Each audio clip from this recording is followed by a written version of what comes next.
सुप्रभातम आजिर पंचांग ओ अमृत वचन। सुप्रभातम अद्य दिवसस्य पंचांगम।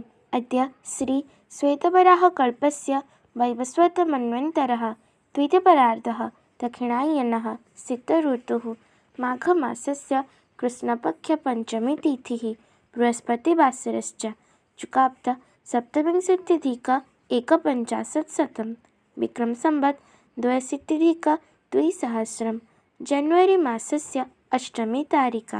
अद्य दिवसः सर्वेषां कृते मङ्गलमयं भवतु इति विभुपदारविन्दयोः विनम्रप्रार्थना।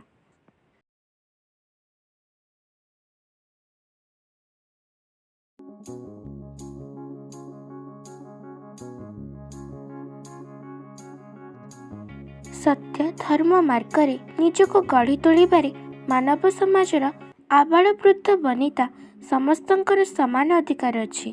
तेणु निजको और निजर परिवार वर्ग को सत्मार्गरे गठन करी आदर्श हुआ।